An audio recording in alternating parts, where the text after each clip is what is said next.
नमस्ते गुरुजी एंड जय गुरुजी। सब सारी संगत को मेरी तरफ से। ऐसा कुछ नहीं है जो गुरुजी नहीं कर सकते।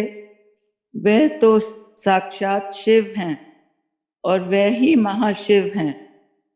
गुरुजी तो डिवाइन लाइट हैं और सच्चिदानंद हैं। गुरुजी इस सारे ब्रह्मांड के रचयिता हैं। सब कुछ उन्हीं से शुरू होता है और उन्हीं में समाप्त हो जाता है। अपनी प्यारी संगत के कल्याण के लिए गुरु जी ने इस धरती पर शरीर रूप में जन्म लिया, पर वह कभी इस फिजिकल फॉर्म में बाउंड नहीं थे। अपनी प्यारी संगत के परोपकार के लिए उन्होंने क्या क्या नहीं किया और अभी भी करते आ रहे हैं। गुरु जी के कल्याण का जितना भी गुणगान किया जाए उतना ही कम है। शिव पुराण में भी लिखा है कि गुरु रूप ही शिवलिंग स्वरूप है। इसलिए जब उन्होंने कहा कि तैनू पता है कि मैं अपने शरीर दे एक एक अंग नू अलग कर सकता हाँ, तो मन में यही बात आती है कि ऐसा क्या है जो गुरुजी नहीं कर सकते। वे चाहें तो कुछ भी कर सकते हैं। यह सब उनकी ही लीला है और कुछ भी उनके लिए असंभव नहीं है। बस हम लोग सिर्फ हर पल उनका शुक्राना ही कर सकते हैं। थैंक यू गुरुजी, लख लख शुक्राना आपका एंड जय गुरुजी। और सोनिया मल्होत्रा आंटी जी ने अपने सत्संग में इस वचन को बहुत अच्छे से नरेट किया है। तो मैं तो मुझे इतनी समझ नहीं है, पर मैं कुछ खास नहीं बोल सकती और मैं बहुत नर्वस भी हूँ कि मैं फर्स्ट टाइम ही जूम पे बोल रही हूँ। पर मैंने अपने मन में जो था थोड़ा बहुत वो आप सबसे शेयर किया। तो थैंक यू संगत जी and thank you Guru ji. Uncle, अब मैं शुरू कर सकती हूँ सत्संग? हाँ जी आंटी प्लीज अच्छा शुरू करें। जय गुरु जी। अच्छा, जय गुरु जी। नमस्ते गुरु जी एंड जय गुरु जी। सब प्यारी प्यारी संगत को मेरी तरफ से। और प्लीज आप सब लोग मुझे माफ करना, मैं कभी ऐसे बोलती नहीं हूँ, तो मुझे बहुत डर लग रहा है। मुझे समझ नहीं आ रहा मैं कैसे शुरू करूं, लेकिन मैं अपनी तरफ से कोशिश करूंगी। मैं अपनी जर्नी शेयर करना चाहती हूँ कि मैं कैसे गुरुजी से मिली इस जन्म में। वैसे तो गुरुजी से बहुत जन्मों के सबके रिश्ते हैं अपने अलग अलग। तो सबसे पहले मैं ये कहना चाहूंगी कि मैं अप्रैल 2003 में फर्स्ट टाइम गुरुजी को एम्पायर स्टेट में उनके दर्शन हमने किए थे। और सबसे बड़ा शुक्राना मैं उन आंटी, कुकी आंटी को करना चाहती हूँ जो मुझे वहां पे लेके गए थे, क्योंकि अगर वो ना ले जाते तो हम शायद कभी गुरुजी को मिल ही ना पाते। तो वो भी मेरे बेटे को मल्टीपल स्क्लेरोसिस है और मेरी daughter in law Cookie aunty की नीस है।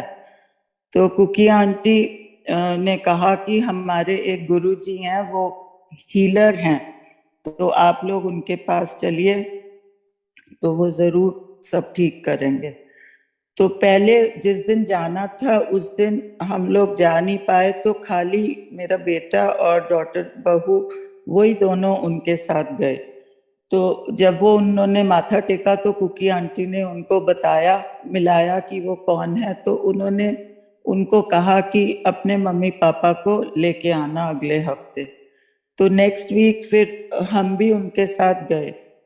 और जब हम एम्पायर स्टेट के अंदर एंटर हुए और जब जिस घर में गुरुजी थे वहां जब हमने एंटर किया और गुरुजी के आगे माथा टेका, तो बस ऐसा कुछ खिंचाव उनको देख के उनके साथ ऐसा कुछ लगाव हो गया कि जैसे तुम वहां से हट ही नहीं सकते थे। और गुरुजी ने भी हमको इतने प्यार से वेलकम किया और हमको बैठने को बोला। और उसके बाद वहां पे जैसे हमको कहा गया था कि चाय प्रसाद मिलेगा और उसके बाद लंगर होता था।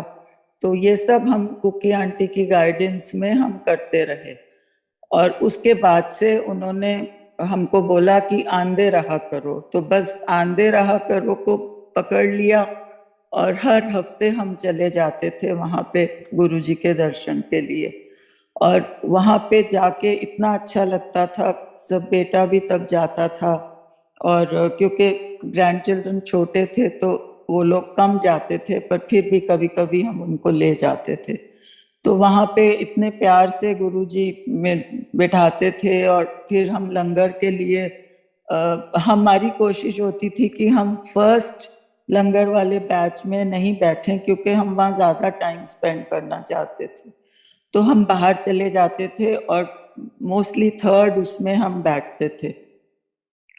तो उन्होंने जैसे उनको पता था गौरव मेरा बेटा है उसके बारे में कि उसको क्या प्रॉब्लम है, तो वो जैसे जैसे हमें गाइड करते थे या जो जो हमसे कहते थे हम वैसे ही करते गए। उन्होंने कभी ओम का पेंडेंट बना के बोला बनाने को और उसको ब्लेस करके उसको पहनाया, और कभी कुछ और उपाय करने को बोला। और शिव पुराण भी उन्होंने खुद से अपने हाथों से लिख के और मुझे ब्लेस करके दिया कि इसको पढ़ा करो।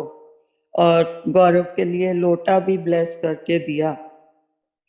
तो ऐसे हम लोग हर हफ्ते जाते रहे और वहां पे लंगर भी खाते थे। तो कभी कभी हमको वो आज्ञा लेने भी जाएं तो वो वापस बैठा देते थे कि चाय पी के जाना, और फिर दोबारा बैठा देते थे। कई बार दो दो तीन तीन बारी हमको चाय प्रसाद मिल जाता था और हलवा प्रसाद मिल जाता था। और गुरुजी जब दूसरा प्रसाद भी देते थे तो इतना भर भर के मिल जाता था और हमें वो सब वहीं खाना होता था।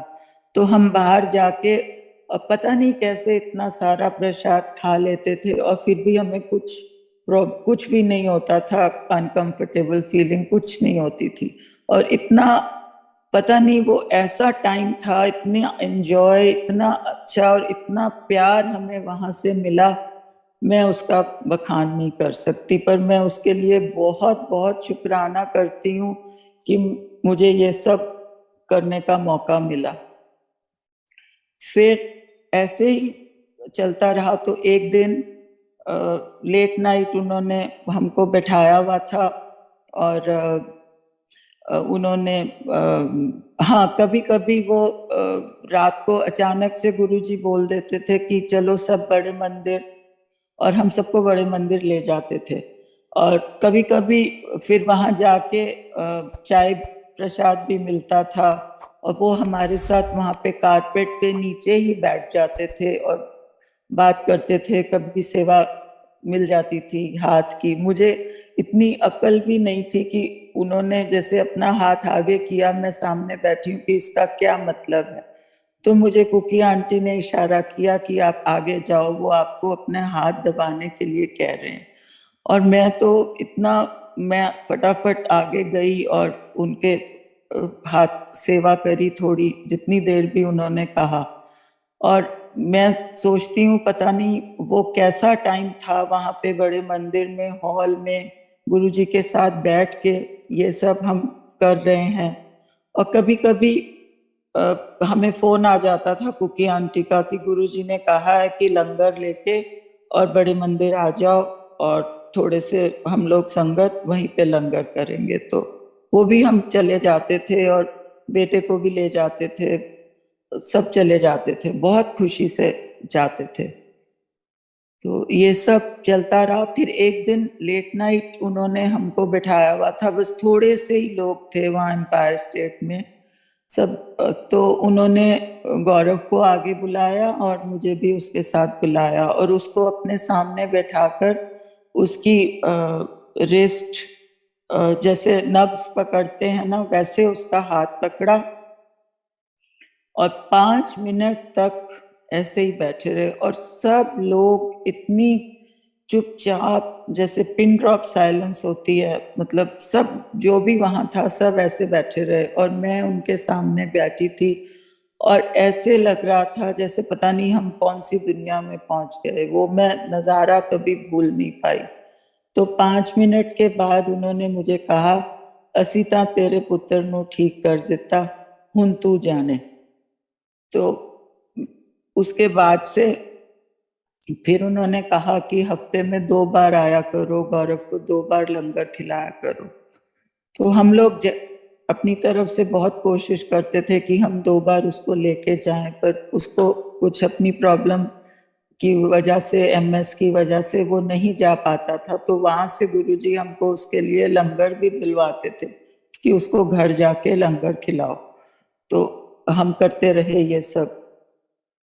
और जब भी गौरव के पीरियोडिकली जब भी उसके एमआरआईज वगैरह होते थे, तो डॉक्टर यही बोलते थे कि इसकी जो डिजीज है वो वहीं पे रुकी हुई है, आगे और प्रोग्रेस नहीं कर रही।